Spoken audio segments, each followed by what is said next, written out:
Assalamualaikum warahmatullahi wabarakatuh. Selamat datang di kanal Resensi Institute. Nah, kali ini kita akan membahas sebuah buku yang ditulis oleh seorang wartawan senior di bidang politik yang bernama Zainuddin HM. Nah, bukunya adalah Presiden Termiskin, yaitu cermin pemimpin ideal yang menjadi idaman rakyat Indonesia. Presiden dan kata miskin, mungkin sekilas ketika kita mendengar presiden termiskin sangat tidak masuk akal. Jika kita mengacu kepada data yang diunggah oleh CNBC Indonesia yang menyebutkan bahwa ada 5 petinggi negara dengan gaji yang tertinggi. Pertama adalah Perdana Menteri Singapura, yaitu sebesar 30 miliar per tahun. Yang kedua adalah Vladimir Putin sebesar 2 miliar per tahun. Dan yang ketiga adalah Joko Widodo sebesar 753 juta per tahun. Dan keempat, Xi Jinping dengan 280 juta per tahun. Dan yang terakhir ialah Donald Trump. Donald Trump menolak gaji kepresidennya yang diberikan negara. Ia hanya menerima sekitar $1 per tahun. Hukum tidak memperbolehkannya untuk mendapatkan kurang dari itu. Nah, apa yang telah penulis temukan, apakah ada presiden termiskin di dunia? Dan kemudian lantas mengapa ia menjadi miskin? Bukannya presiden adalah orang nomor 1 dalam sebuah negara? Lantas, jika presidennya miskin, bagaimana dengan masyarakatnya? Pikiran seperti ini mungkin terlintas di benak kita ketika melihat judul buku ini. Nah, buku ini diawali dengan sebuah keresahan yang dituliskan oleh penulis. Sebuah keresahan akan bisa menjadi suatu yang positif ketika kita tahu mengendalikan diri, disertai berpikir kritis. Orang-orang yang sukses seperti Steve Jobs, Bill Gates, dan pengusaha-pengusaha sukses lainnya, mereka mengawalinya berdasarkan keresahan yang telah mereka lalui, disertai ketabahan dan berani mengambil keputusan. Nah, mungkin ini bisa kita sematkan juga kepada sang penulis. Penulis menjelaskan di bab awal buku ini tentang keresahan beliau mengenai pemimpin-pemimpin di Indonesia, khususnya misalnya korupsi yang kian merajalela, mulai dari hulu ke hilir, privatisasi aset negara yang dikuasai pihak asing, ketimpangan sosial, kaya versus miskin, dan di akhir pembahasan ini, ia mengharapkan para pemimpin yang bisa menjadi contoh dan teladan. Nah, maka dari itu, penulis mencoba mengambil contoh pemimpin yang bisa dijadikan referensi, mulai dari perjalanan hidupnya, perjuangannya, serta pengabdiannya selama menjadi pemimpin. Yang pertama adalah Jose Mujica. Nah, Jose Alberto Mujica Cordano atau panggilan resminya adalah Jose Mujica. Beliau adalah Presiden Uruguay pada tahun 2010 sampai 2015. Beliau ini sangat dekat dengan masyarakatnya. Saking dekatnya beliau dengan masyarakatnya, beliau ini memiliki sapaan akrab bagi masyarakatnya, yaitu Pepe. Nah, Jose Mujica ini terkenal terutama gaya hidupnya yang sederhana, serta kebijakan-kebijakan politiknya yang pro terhadap rakyat. Baginya, apa yang dia lakukan itu bukanlah pengorbanan, tetapi sudah menjadi tugasnya sebagai seorang pemimpin. Nah, seorang presiden dilihat dari apa yang diperbuatnya untuk rakyat, bukan dari gaya hidupnya. Ada banyak sifat kesederhanaan hidup Mujica kendati sudah menjadi presiden. Dia nyaris sama dengan orang-orang yang dipimpinnya atau rakyat Uruguay pada umumnya. Sifat kesadarannya itu adalah beliau menyumbangkan 90% gaji untuk rakyat miskin. Nah, Mujica ini juga tidak tinggal di istana presiden. Ia justru lebih memilih tinggal di rumah sederhana, di peternakan milik istrinya. Tidak ada pula sekompi pas pampres yang berjaga-jaga dan yang lengkap dengan senjata canggihnya.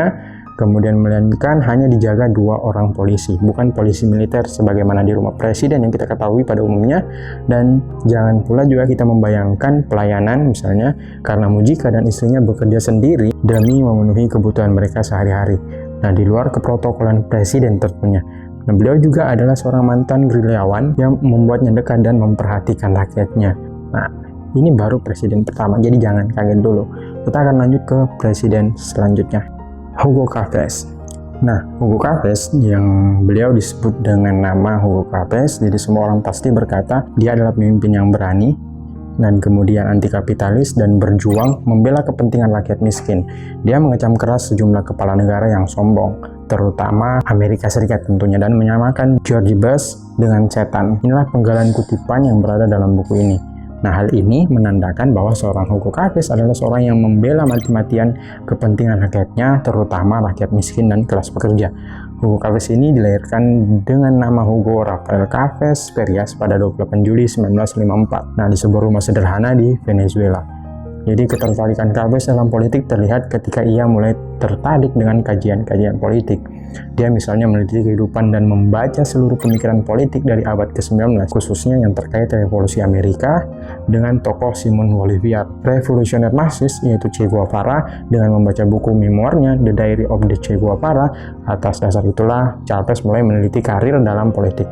Nah, beliau ini mulai terkenal diawali ketika ingin melakukan kudeta pada pemerintah saat itu. Tetapi kudeta tersebut gagal, lantas Chavez menyerahkan diri kepada pihak pemerintah dan dia diizinkan tampil di televisi nasional dengan syarat meminta rekan-rekannya yang aktif untuk menghentikan kudeta.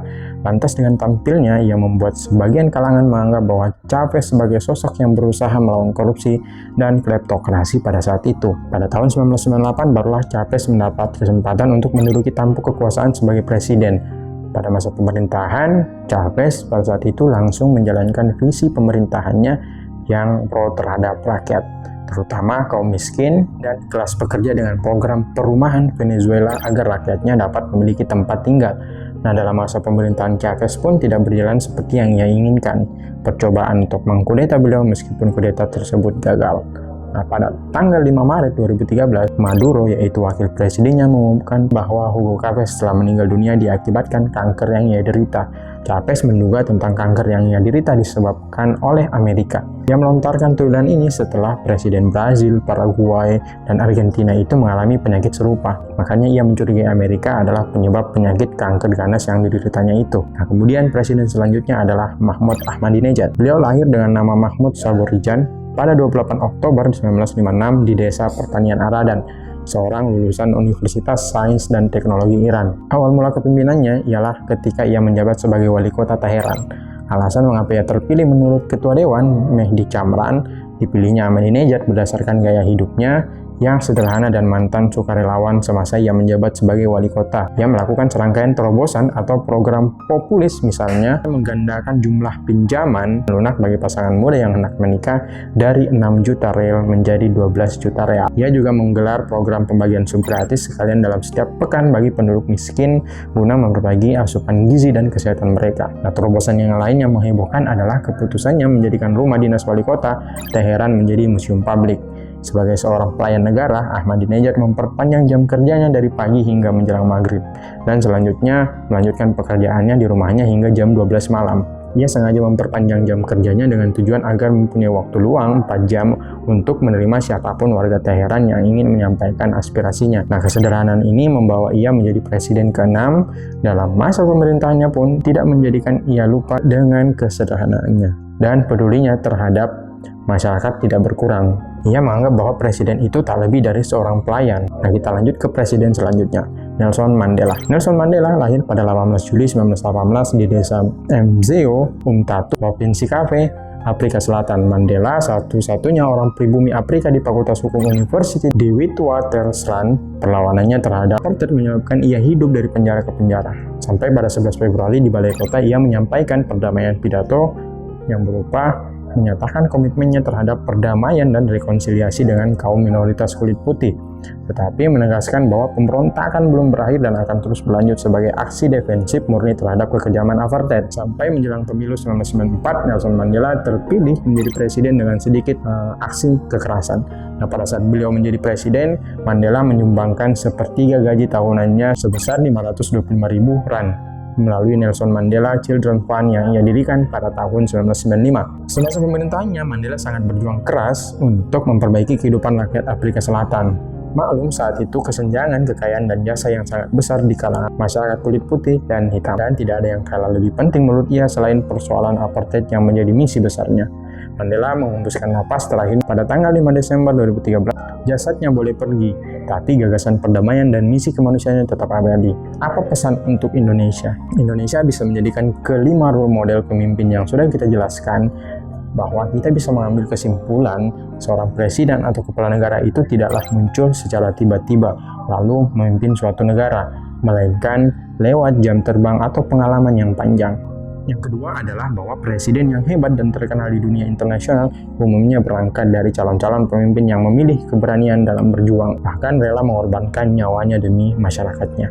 Nah, yang ketiga, menjadikan seorang pemimpin sejatinya orang-orang yang memperjuangkan kepentingan rakyatnya, bukan dirinya semata. Dan masih banyak lagi yang bisa kita ambil dari kelima presiden yang patut menjadi contoh seorang pemimpin yang mengesampingkan ego demi kesejahteraan dan kebahagiaan rakyatnya. Silakan teman-teman jika mendapati satu pemimpin misalnya di Indonesia yang bisa menjadi teladan, silakan komen dan jangan lupa share video ini. Terima kasih. Ada pertanyaan?